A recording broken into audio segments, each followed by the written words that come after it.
watching Inside Automotive with Jim Fitzpatrick.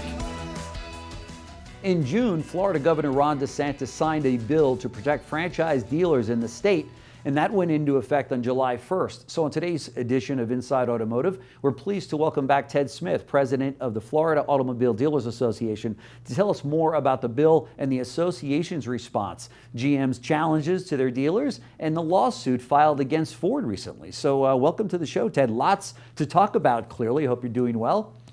I am, Jim. Thanks for having me. It's a fantastic and exciting time in our business, is it not? It definitely is, and it sounds like Florida once again is in the spotlight and kind of leading the way here. So why was a bill necessary to distinguish between the direct sellers and legacy OEMs? Well, you know, that is the pivotal question. Why was it necessary? Yeah. I think if you look around the country, what you see is a lot of states trying to cope with the presence of Tesla, Lucid, and Rivian. Right. And they don't really know how to respond. Some states are responding by saying that, well, the simple answer is the only way to sell cars is through the franchise system and the relationship between legacy automakers and their dealers. So they're sort of putting a block up and saying, well, those other people, the Lucids, Rivians, and others don't exist. Right. And it's funny, after our bill passed, I saw article after article that said, well, legislation is passed in Florida and it has created an ability for Tesla to operate in Florida. And I'm thinking, that's interesting, because it seems like to me they've been here since 2010. That's right. Right? That's right. So they've been here since 2010. Lucid's been here now maybe a year and a half with licensed locations, and Rivian has been. So we as a dealer association, it's a little too late to look at the marketplace and go, well, we'd like to confine the sales of automobiles to our franchise dealers. Wouldn't that be nice? Right. Well, it would be nice in some other state, perhaps. It's not going to fly in Florida. Yeah. You know, if you know anything about our new governor, Ron Desantis, you know it's a free market economy here in Florida. Oh, yeah, for sure. Many libertarians occupying the seats in our legislature, and I'm really proud of all of them. They're great folks. Sure. But they believe in open competition and free market. You know, Jim, I always call our market a regulated free market. I think that's what it is. Don't you agree? That's right. That's right. It's regulated free. So why was it necessary to have legislation? Because OEMs have made it patently obvious, as soon as COVID started and after COVID and supply chain shortage, we're going to change the way the ball game's being played. Yeah. Not just in Florida, but across the country. Sure. So, you know, I kind of wondered to myself, did the manufacturers think we, the dealer organizations and our members, would sit by quietly and watch all of that happen? One of the things we were very concerned about in Florida was, what's the impact of our legacy automakers wanting to perhaps create a new subsidiary, call it something different, and enter the business as a direct seller. Right. So quite honestly, we reflected on our laws here in Florida. We looked at them with a bunch of dealers and a bunch of lawyers and said, wow, there may be an entry point here where some judge, like has been done in some other states, would look at the marketplace and say, well, hang on a second, you've got all these new entrants, they don't really fit the Florida law. And yet, so if a legacy OEM decides to launch and go direct, we might not have a very good case, especially in front of an uneducated judge who would have to make a decision about the presence of that new subsidiary in Florida. That's right. That was the real reason we felt like we needed to address the law, to recognize that those people are here, not give them anything they don't already have, right? But acknowledge their presence. Yeah. DMV certainly looked the other direction when they allowed them in 2010. They didn't fit the construct of our law, but DMV didn't do anything to move them out of the market. Neither did we as a trade association. Our legislation simply acknowledges that there's a difference, and an important one, between legacy automakers and direct selling OEMs. Right. Right. And let's drill down on some of the high points here in the bill, because what I'm looking at right now is pretty interesting stuff. I mean, it really says, hey, while you're an OEM that, yes, wants to play a legacy OEM and wants to play more of a role in that process with the dealer to the consumer, taking reservations online or playing more of a role online and selling items to the consumers, you guys say, hey, not so fast on that, right? That's correct. But here's what we don't say. We don't say reservation processes are illegal in Florida. We only say certain reservation programs are illegal under the new law. Reserving a specific car for a specific individual. Look, we've all seen various reservation programs, and some of them work and some of them are horrendous, both for the consumer who orders a car and never gets it, and the dealer takes the beating for that. And we know that many times reservations occur and dealers are on the other side of that, not just taking the whammy, but being involved in a situation where they can't provide a product to their person. So we just think that reservation systems are fine, but dealers ought to be allocated vehicles, and those reservations should be taken and handed over to the dealer as part of this process, the way it's always been done, because we believe that's valuable for the customer to be addressed and taken care of by the dealer, and the dealer fulfills all of the sales functions associated with that reservation. That's the key to me, the whole process, Jim, as we look at it. Should we allow all of the sales functions of dealers to be taken away from them through these reservation programs? I think that's the real attack on the franchise system today. Mm-hmm. Mm-hmm.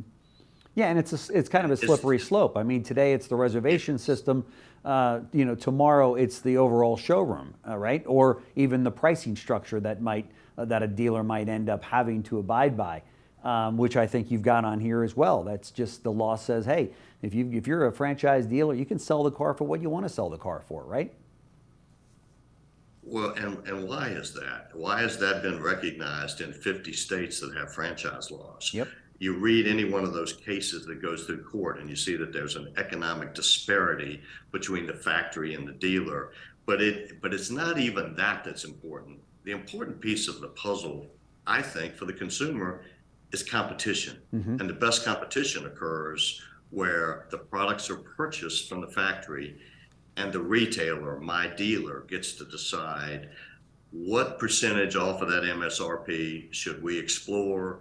What does the marketplace look like? How can we best handle pricing of the program so that we're around not only as a place for the person who decides they want the brick and mortar experience to come, right, but we're around to do the servicing of that vehicle in the future. That's right. Talk to me about this lawsuit that you guys recently filed against Ford. Well, I prefer to keep that kind of a global conversation, if you don't mind. Sure. Because it is going to be a case. I think it's been filed. I don't know if it's been served yet. But I'd like to talk about it more as a case against the process that we see going on in Florida and across the country. Sure. When I get together with my buddies, ladies and gentlemen that do what I do around the country, we all talk about one thing, and that is we have this great body of franchise laws that are sort of being ignored by OEMs. Yeah. Not just one, right, by lots of different OEMs. Right. So what's the result of that? When we see, let's take a warranty case. When an OEM decides we're not going to follow the warranty reimbursement laws that were passed in Florida in 2008. Right. We're going to chart our own course and just decide not to do that. Who's going to bring that case for the dealer? Jim, do you know of any dealers that want to sue their factory for anything? Absolutely not. Absolutely not. It's not going to happen. A single dealer, that wants to go in an administrative court or a federal or state courtroom against the company that supplies their vehicles? Not going to happen. For so many Not reasons. going to happen. That's right. So what do we do as trade associations that want to represent our members and help them? That's right. We see these violations occurring. So I think that what this is a response to what we see happening in the marketplace, the work by certain OEMs to take over the reservation systems, the allocation systems, how vehicles are priced, including valuation of trades, all of those things that have been generic functions of the dealer for many years and that have been the hallmark of the franchise system, those things are being challenged. Yeah, they are. And no one, to your point, there's no other organization or entity out there other than the state associations to take these fights on, which is why it's so important that dealers support their state associations, because you guys are fighting the good fight. As I've said before, on dealers' behalf, they are, to your point, they're in a position they cannot do that. It would be suicide, political suicide for them to take on an OEM. They're probably not going to be awarded more points. They're not going to get approved on sales. And they just overall, to your point, you don't want to bite the hand that's feeding you, right? I don't know of a dealer who's really afraid of too many things in life. They're aggressive entrepreneurs, they're risk takers. Oh yeah, for sure. Just fabulous folks, but they understand the game. And if they have to make a request of their OEM a month from now to get a new point in competition with another dealer, they certainly don't want to be involved in a negative scenario. So no one wants to take that lead. They like to depend upon their association. So that's been a whole conversation. So we're looking at not just Ford's EV program and its impact on dealers and its impact on consumers. We're looking at other OEMs, and when they want to take over dealer sales functions, we believe the end game is to control price. If we lose that piece of the puzzle, Jim, what's left of the franchise system? How will it possibly benefit consumers in the future if somebody doesn't say, whoa, enough is enough, let's take a stance and let's figure out what's best, not just for dealers, but for the folks they serve. That's right. Have you gotten truckloads of mail from consumers in Florida that said, oh my God, I can't believe that the governor signed this bill? No, what I'm reading is articles written by people that were paid to write them that are trying to cast a disparaging kind of overlook on this entire piece of legislation. And, it just doesn't sell. And some of them have said, oh, thank God for Tesla. They came in and negotiated with the FADA and got themselves an exemption. You know what? They didn't file a single card to speak in a single hearing. I'm just going to tell you the truth. This entire movement came because we recognize the difference, the importance of distinguishing the difference between those guys and our guys. We wrote the language. We think it's important to say that legacy OEMs are different. Legacy OEMs have put all of that investment on their dealers for 40, 50 years. This is not a time to change it just because somebody thinks that's interesting or because Tesla comes along. So we crafted the language in a way to ensure that legacy automakers would be treated differently because our guys have been carrying their water for many years. And it's not just because they've been doing that, it's because it is the best system for sales. That's right. For the consumer. What have you heard from some of the OEMs out there since this was going to be passed? What do they have to say about it? General Motors is very upset. They were upset while we were having discussions with them about how this would impact their reservation programs. They came out after the bill passed, and between its passage and the governor's signature, they contacted all of the GM dealers in Florida and basically said, whoa, this is going to really change how we operate with you, ladies and gentlemen in Florida. We're going to have to make some changes in how we do business with you. They sent a letter out to all the GM dealers and said they made some very concerning comments. Then after the governor signed the bill, they said, here's how we're going to change the game. You're not going to be able to do sold orders. This is going to, completely change reservation programs in a negative way. Everything I read in their letter was exactly what we wanted to accomplish. Thank you very much. Right. You just confirmed it. You just confirmed that we should have done this. So thank you for that. Exactly. You just basically said, right. Oh, we're setting up a system where reservations wouldn't control allocations, that reservations would be made part of the allocation system. They would become leads, not OEM controlled leads, but leads to the dealer, and the dealer would fulfill the reservations out of their fair and equitable allocations. Right. We think that's exactly what works best for dealers and customers. Right. Sounds like we're all happy. Well, they're certainly not happy. Well, they're not happy. We have been point to point. When they say something, we address it with our dealers. I'm telling you, this all started, Jim, because we started having line make meetings, Zoom calls, if you will, with all of our individual dealers with different line makes. And we began asking them how they felt about all these movements, buddy. We didn't just sit in Tallahassee and go, oh, this seems like a good idea. We went out to our dealers and said, how do you feel? And look, some dealers like the fact that they don't have to invest in tons of vehicles on their lot. They like the reservation system to a point.